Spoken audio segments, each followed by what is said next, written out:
este especial de literatura de la Brújula del Sur, que es un programa que va a salir todos los meses, el tercer jueves de cada mes, de 17 a 18, como estás escuchando, con esta apertura bellísima del señor Alejandro Sanz, cantándonos este tema muy, muy especial, que es Camino a Casa.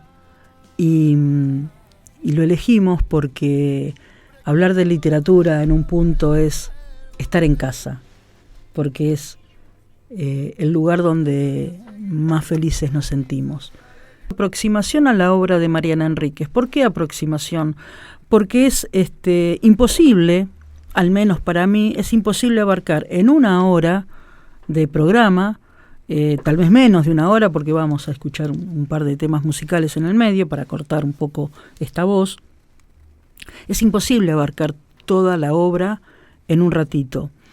Y es una aproximación porque la idea es acercarle algunos títulos, muchos tal vez conocidos, pero más que nada sembrar la inquietud o el gusto de decir, bueno, voy a buscar este libro o voy a releer este libro o mira, qué interesante, se lo voy a recomendar a alguien o se lo voy a regalar a alguien. Esa también es la idea. Mariana Enríquez nació en Buenos Aires en 1973, pertenece a esta famosa segunda generación en el caso de ella, de la nueva narrativa argentina, junto con muchísimos otros autores, nombro 3-4, Luciano Lamberti, Raquel Robles, Samantha Schweblin, como para nombrar Federico Falco, para nombrar algunos,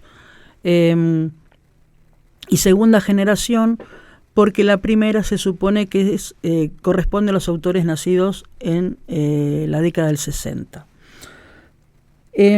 Actualmente es directora de letras del Fondo Nacional de las Artes y fue subdirectora del suplemento Radar Libros del periódico Página 12.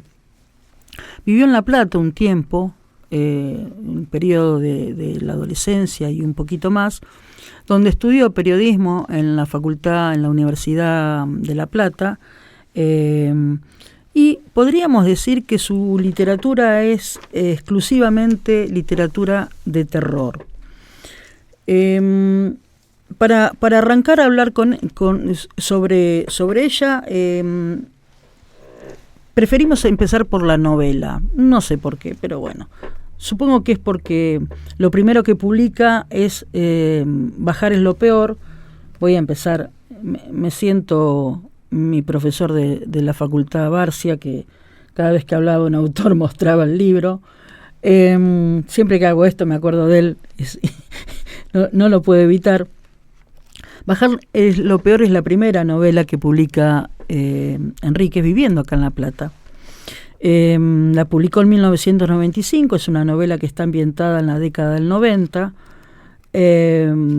y podríamos decir que, para resumir de algún modo de qué va esta novela, podríamos sintetizar diciendo que la insatisfacción, la desesperanza que viven los protagonistas los llevan a vivir entre la droga o cualquier otro estímulo externo que los puedan que los ayuden a evadirse de la realidad que estaban viviendo. La misma Enríquez ha dicho muchas veces que ese periodo oscuro de ella, y que en parte se ve en esta novela, lo vivió, no reniega de esa época, no tendría por qué además, por lo cual muchos piensan que esta novela es autobiográfica, pero podríamos pensar que todo autor toma algo de su vida para llevarlo a la ficción y ficcionaliza algunos momentos de su vida. Yo creo que este es el caso. Y me interesó, porque después vamos a ver cómo cambió su mirada. Me interesó leer de Bajar es lo peor, la nota a esta edición. Esta edición es de 2017. la edición original es de 1995, y cuando publica en 2017 hace esta nota de edición y dice la misma autora: caminaba por La Plata, los alrededores de la catedral incompleta, los misterios de Plaza Moreno y el Teatro Princesa, jugaba a la ouija y quería aprender a tirar el tarot. Tomaba cocaína noches enteras, tomaba ácido y licor de mandarina en la Plaza Paso. De esas noches gastadas y tóxicas de principios de los años 90, también está hecha la novela. Una mezcla de romanticismo y vagabundeo, la adolescencia. Y más adelante dice, no me acuerdo demasiado de esa época, algunos retazos, trabajar en la edición con Juan Ford en una oficina de Planeta. Ella tiene publicado una carta de despedida cuando fallece Ford, que es realmente un canto a la amistad, es una preciosura, siempre recomiendo que la busquen, es muy muy bella esa carta. Y dice, yo tenía 21 años, no conocía a ningún escritor profesional, ni había escritores en mi familia, no había asistido a ningún taller literario ni estudiaba letras. No era mi ambición, tampoco escribir novelas. No entiendo, más adelante dice, no entiendo cómo algunos escritores repiten protagonistas o arrastran a personajes de una novela a otra. No tengo un juicio sobre esto, sencillamente no tiene que ver con lo que me pasa a mí, al menos por ahora, aunque ya me ronda la fantasía de una saga. Yo creo que acá está jugando un poco porque lo escribe, está fechado en agosto de 2013.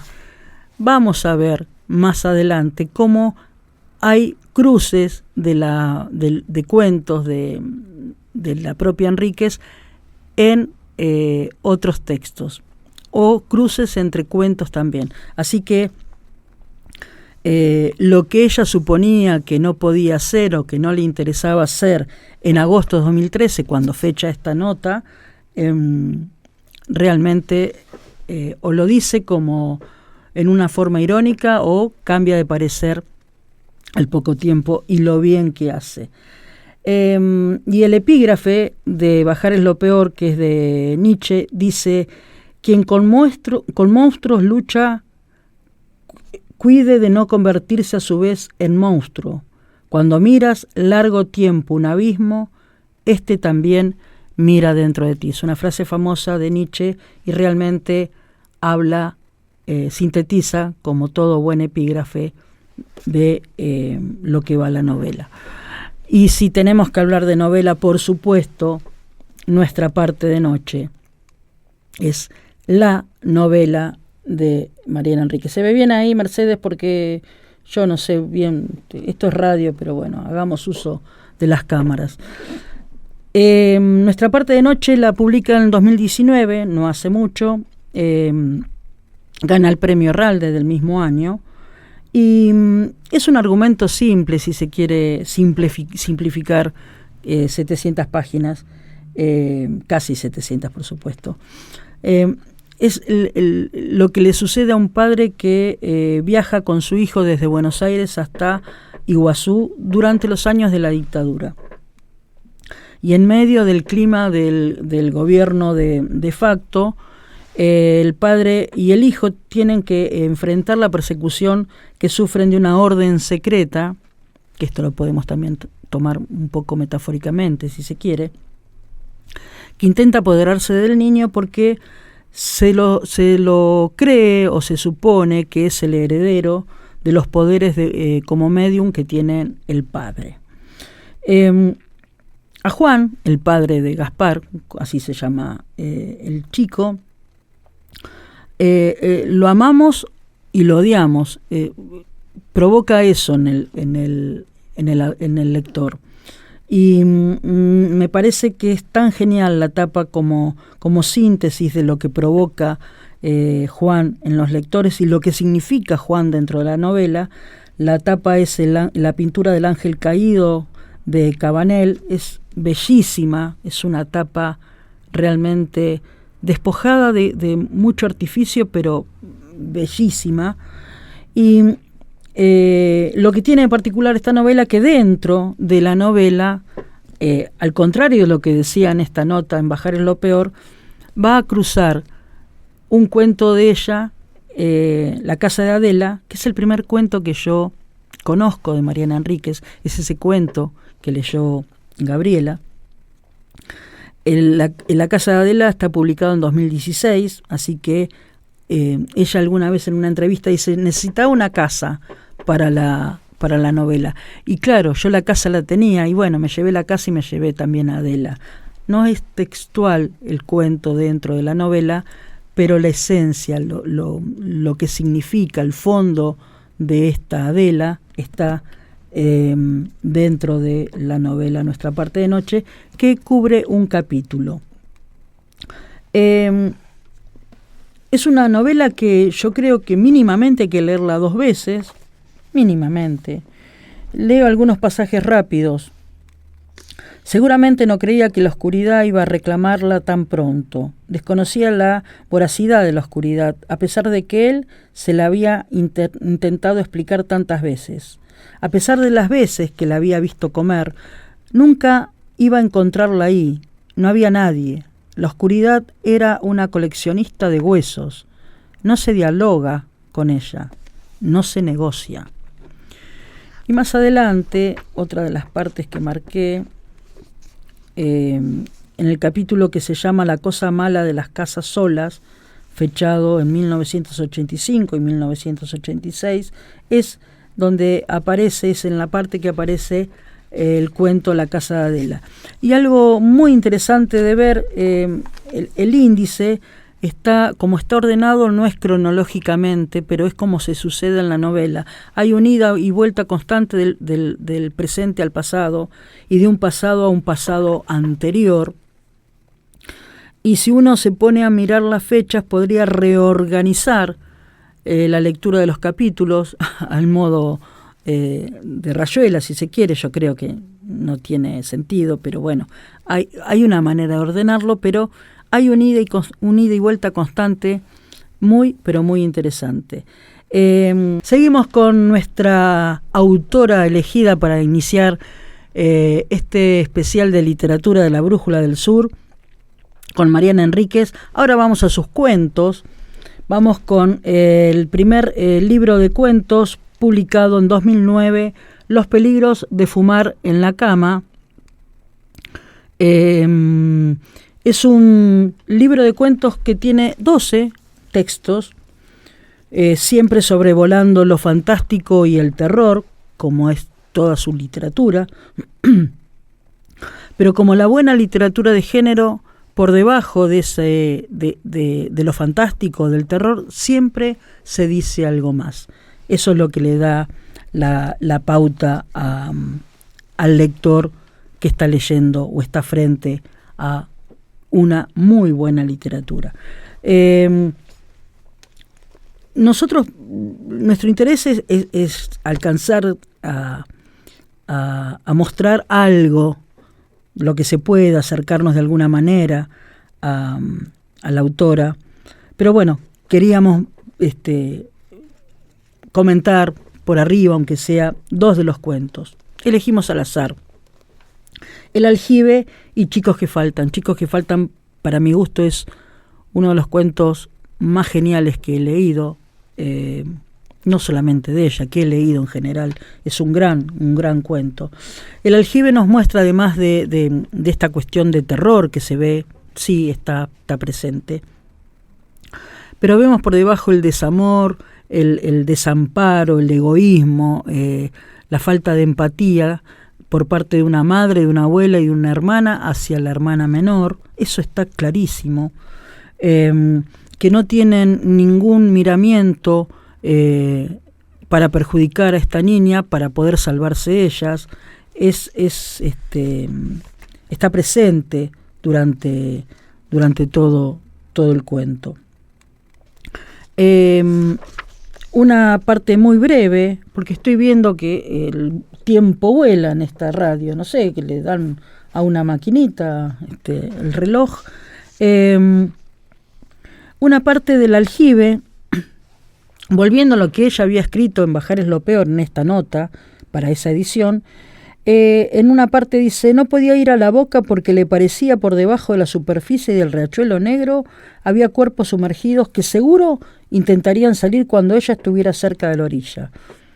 Estas 3 líneas está de algún modo hablando o resumiendo a Bajo el agua negra, que es un cuento que aparece en el volumen posterior, que es Las cosas que perdimos en el fuego. Es decir, para mostrarles cómo aquello que dijo en el 2013 lo fue, claro, encima este cuento es del 2009, es anterior, con más razón. Ha estado jugando esta buena mujer con esa nota a esa edición, diciendo que por ahora no lo necesitaba. Yo creo que ya lo empezaba a utilizar. Y lo hace muy bien, además. Chicos que faltan es un cuento que por debajo del fantástico, tal vez con una mezcla de terror también. El terror y el fantástico en Enrique siempre van de la mano. Se está jugando con la idea o con la sensación de pensar qué pasaría si aquellos chicos que van desapareciendo de sus hogares por distintas razones, chicos y niñas, no hay distinción de género, qué pasaría si algún día volvieran, y juega un poco con eso, ¿no? Con el regreso de estos chicos que por alguna razón, droga, malos tratos, trata de personas, por alguna razón no están más en sus hogares con sus familias. ¿Qué pasa si vuelven? ¿Qué pasa si vuelven a esas familias nuevamente? Y en una parte dice, los chicos que faltaban de sus casas empezaron a aparecer, pero no en cualquier parte. Aparecían en los 4 parques de la ciudad, el Chacabuco, el Avellaneda, el Sarmiento y el Rivadavia. Los familiares enloquecidos los venían a buscar sin pensar demasiado en lo raro del caso. Ninguno decía mucho, ni parecía querer contar dónde había estado. Tampoco parecían reconocer a las familias, aunque se iban con los que los venían a buscar, con una mansedumbre que resultaba todavía más inquietante. Esta idea de volver a un lugar determinado después de estar desaparecidos remite inmediatamente al cuento de Rodolfo Fowell, Los pasajeros del tren de la noche, que volvían aquellos también a un lugar determinado y casi todos juntos igual que estos chicos. E igual que estos chicos, vuelven a sus vidas de antes o intentan volver a sus vidas de antes, pero no va a ser todo igual. Tampoco en Chicos que faltan va a ser todo igual. Los peligros de fumar en la cama, el primer volumen de cuentos de Mariana Enríquez. Y nos vamos al segundo. A mí en lo particular me gusta mucho más fue publicado en 2016, Las cosas que perdimos en el fuego. Acá yo creo que tiene que ver más que con un gusto personal, con una subjetividad, no tiene que ver tanto con la calidad de los cuentos, porque realmente la calidad es inigualable. Las cosas que perdimos en el fuego también tiene 12 cuentos y también está todo el tiempo el fantástico y el terror casi de la mano, y también, por supuesto, por debajo de lo que se dice, bien al estilo de Hemingway. Hay que bucear debajo del iceberg para ver, para leer, para entender realmente lo que el autor quiso decir. Acá algunos cuentos. Bueno, El chico sucio abre el volumen, y solamente lo quería nombrar porque Enríquez, en alguna entrevista que hizo, ella decía que la estación Constitución era como un borde, como un límite, porque marcaba los que vivían en capital y los que vivían en provincia. Y ese límite o ese borde es especial, y ahí suceden cosas. Y además ella vivió durante mucho tiempo en Constitución, cuando trabajaba en Página 12, creo. Yo me animaría a decir que no solamente Constitución marcan este límite o este borde, todas las terminales de trenes.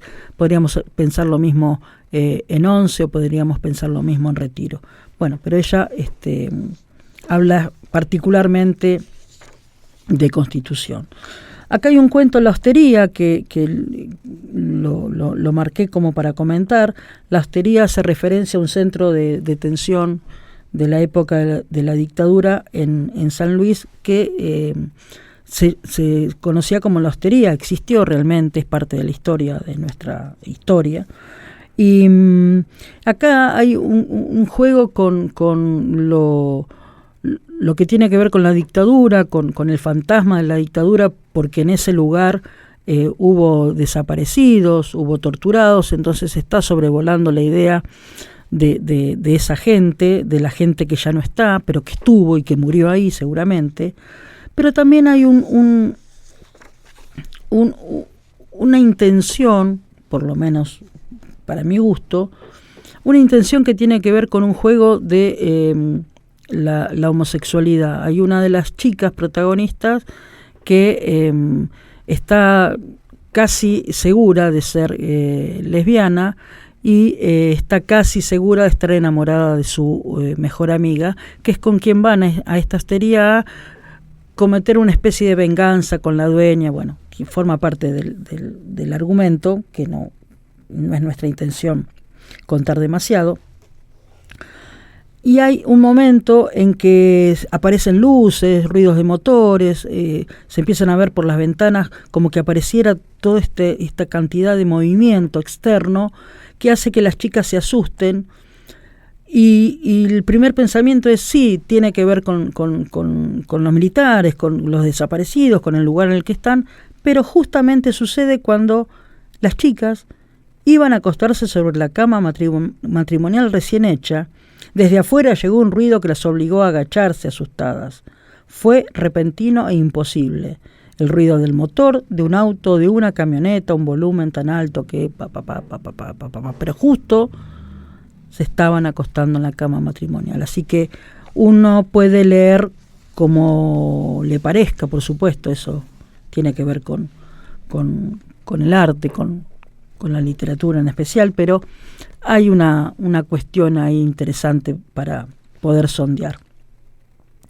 Y el otro cuento que quería comentar es Bajo el agua negra, que fue de algún modo aludido en El Aljibe, que habla sobre los abusos policiales, los chicos que son arrojados al riachuelo después de haber sido asesinados por la policía. Hay toda una cuestión de fondo que tiene que ver con esto, con la crítica hacia el accionar policial, al mal accionar policial, y qué ocurre y qué va ocurriendo y qué se va sabiendo a orillas del riachuelo. Y aparece un cura en una villa y aparece una iglesia que haría las veces de iglesia, pero en realidad está despojada de todo símbolo católico, y eso es interesante como la muestra. Describe que no hay ninguna imagen ni de Jesús ni de la Virgen. Dice: en el lugar del altar había un palo clavado en una modesta maceta de metal, y clavada en el palo una cabeza de vaca. Insisto, cualquier texto de Mariana Enríquez vale la pena la lectura y es genial. Las cosas que perdimos en el fuego, para mi gusto, es su mejor volumen de cuentos. Esto es discutible porque es la voz de una sola persona. Y vamos terminando con esta idea de mostrar, de acercarnos, de dejar pinceladas muy, muy chiquititas sobre la obra de la genial, de la gran, de la inmensa Mariana Enríquez.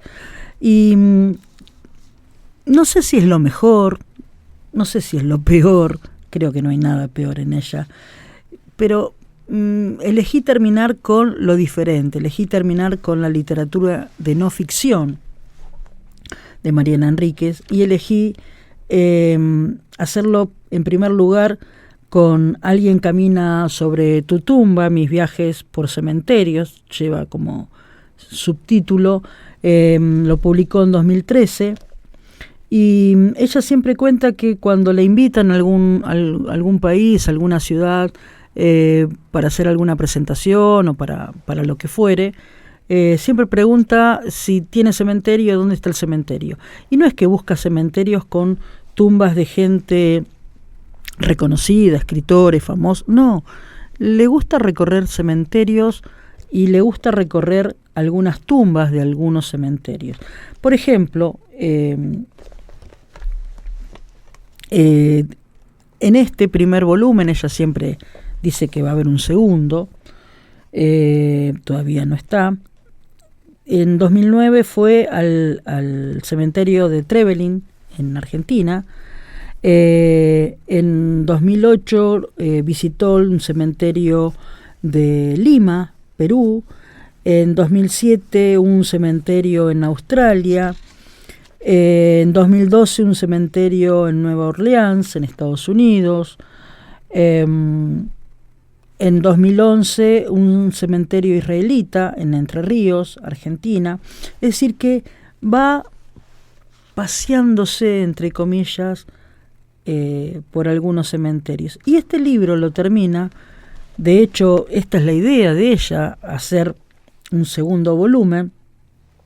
El epílogo dice: los cementerios que quiero ver antes de morir, y nombra algunos cementerios como, de Londres, de Bolivia, de Filipinas, de Pakistán, de Portugal. Hay una lista interesante y yo calculo que a esta lista se le debe ir sumando, después de casi 10 años de publicar este primer volumen, una interesante cantidad de cementerios más. Alguien camina sobre tu tumba, 2013, es el primero de los libros de no ficción de Mariana Enríquez que queremos comentar.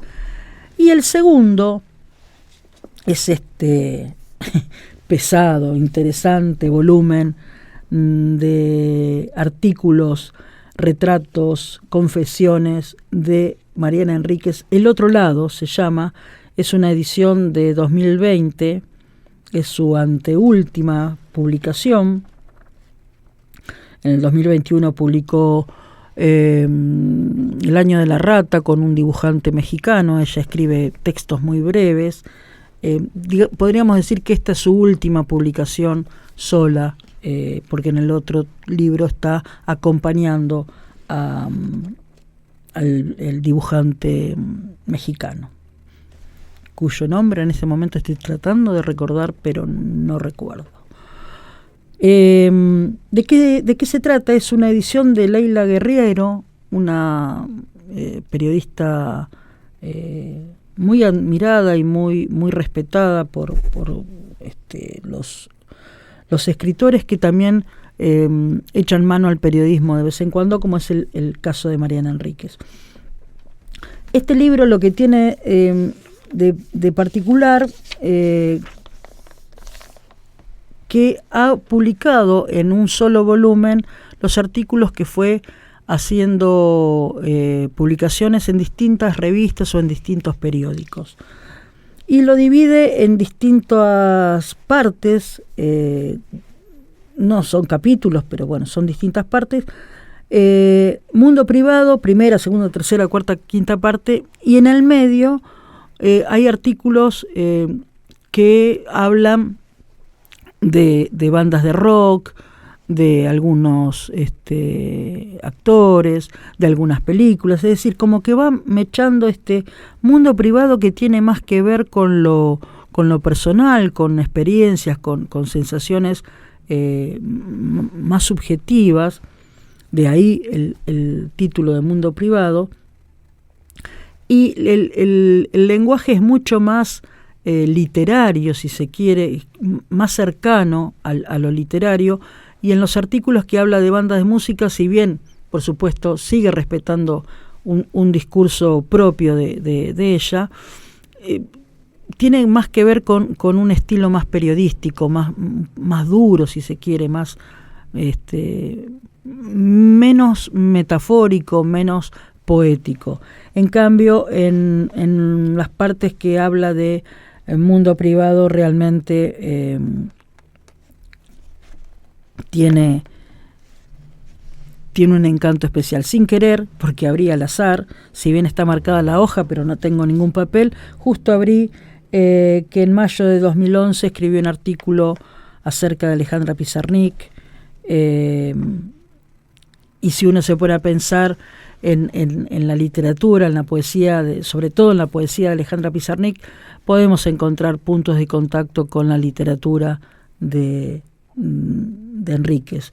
Estos puntos de contacto podríamos pensar en la oscuridad, en el dolor, en algunas cuestiones que sobrevuelan los cuentos, sobre todo, también la novela de Enríquez, pero en los cuentos por ahí se ve mucho más, y no se extraña que escriba sobre Mariana Enríquez, sobre Alejandra Pizarnik, perdón. Entonces, el otro lado, su última publicación, para quien le interesa el trabajo periodístico, esto es un libro. Para quien le interesa la crónica, este es un libro para leer, porque además, como son textos muy cortitos, no tenemos por qué leerlo en un solo momento, sino que podemos tomar un artículo cada tanto, leerlos, no tienen continuidad entre ellos, así que es un libro especial para poder entrar a la literatura periodística de la escritora. Entonces, recordemos el otro lado, recordemos Alguien camina sobre tu tumba, recordemos Las cosas que perdimos en el fuego, Los peligros de fumar en la cama, Nuestra parte de noche y Bajar es lo peor. Fueron los libros que hoy, para arrancar este especial de literatura, elegimos de la escritora Mariana Enríquez para comentar. Muy someramente, por supuesto, habrá quienes puedan pensar, y esto nada más vas a decir, y me pareció más interesante hacer un paneo general sobre alguna de sus obras que detenernos en una hora en un solo texto, que me parece que es mucho más aburrido, es mucho más aburrido. Antes de irnos, ya faltan minutitos nada más, quería aprovechar que sobraron estos minutitos. Se ve que me apuré porque venía con los cortes muy, muy pegados, y ahora se ve que he recuperado el tiempo que tenía. Cuando al principio hablé de la nueva narrativa argentina segunda generación, este es un término que yo por lo menos tomo de la crítica literaria y también escritora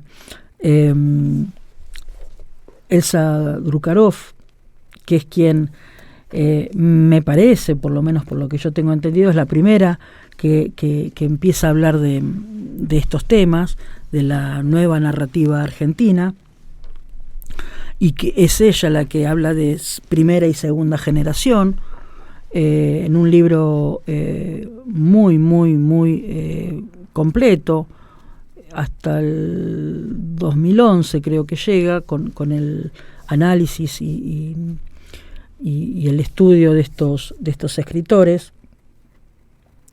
Ella plantea, y hay algún que otro estudioso que la secunda en esto, ella plantea que esta generación se vio influenciada en el 19 y 20 de diciembre del 2001. Ella plantea que la crisis que provocó en la sociedad en general este hecho político, económico, social, sacudió de algún modo a estos jóvenes escritores e hicieron este cambio tan distintivo que encontramos en ellos respecto de otras generaciones, de generaciones anteriores. Yo me permito dudar, no me terminaba cuando empecé a leer esta teoría, no me terminaba de cerrar esta idea, porque yo, en un cálculo muy, muy burdo, quien nació en el 70, 71, 72, 73, como es el caso de Enríquez, en el 2001 eran personas ya bastante grandecitas y bastante creciditas como para que la crisis les pegara tan fuerte. No es lo mismo para quienes hayan nacido 78, 79, 77 incluso. ahí sí puedo pensar que la segunda mitad de la generación de los 70 sí puede ser que el 2001 los haya influenciado. Y entonces buscando, y justamente esta idea me la da Bajar es lo peor, la novela de Enríquez, que habla sobre situaciones que están viviendo jóvenes en la década de los 90. Y si uno trata de hacer memoria, no hay que hacer un esfuerzo muy grande para quienes la hemos transcurrido esa década, esa sensación de orfandad, la sensación de no tener esperanzas, de encontrarnos perdidos, pensando en gente joven, ahí sí eran adolescentes, ahí sí pudo haber influenciado la situación política, económica, social, cambios en el sistema educativo, cambios de cuestiones económicas básicas, cierre de fábricas, cierre de ramales de trenes, no sé, hubo una cuestión tan pero tan importante y tan pesada que yo me animo, y discúlpenme que esté contrariando la teoría de alguien con el nombre de Drukarov, pero me parece que la primera parte de la primera mitad de esta década del 70 ha sido más influenciada por aquellos años, por los 90, más que por el 2001. Se los dejo como para que lo piensen, quienes estén interesados en el tema, para que lo evalúen. A mí es un tema que me está realmente interesando muchísimo y sobre el cual estoy leyendo y tratando de investigar todo lo que puedo. Así que por eso me animo también a decir que no es una teoría que yo esté tomando como la teoría, pero bueno, es solamente un pensamiento más. Y antes de irnos ya para saludarlos hasta el mes que viene, les quería contar por qué el tema elegido como cierre. El tema es Siendo uno mismo, canta Manuel Carrasco, otra vez un español. Empezamos y terminamos con los españoles. Tiene que ver con la letra de esta canción. Como siempre buscamos la cuestión de la letra, de la poesía. Hay una búsqueda en conocerse, en encontrarse, en reconocerse para poder ser mejor y poder ser mejor para los demás después. Y nos pareció interesante dejar eso como mensaje en estos programas especiales de literatura. Tratar de mejorar no solamente por nosotros, sino también por quienes nos rodean. Y no le vamos a hablar de limonada en esta oportunidad, porque también nos gustó una frase que sobrevuela durante los últimos tiempos por esta producción, y dice algo así como que no podemos dejar de sufrir, no podemos dejar de pasar momentos malos, a todos nos pasa, pero sí lo que podemos hacer es elegir con quién transitar esos momentos. Que pasen un buen mes.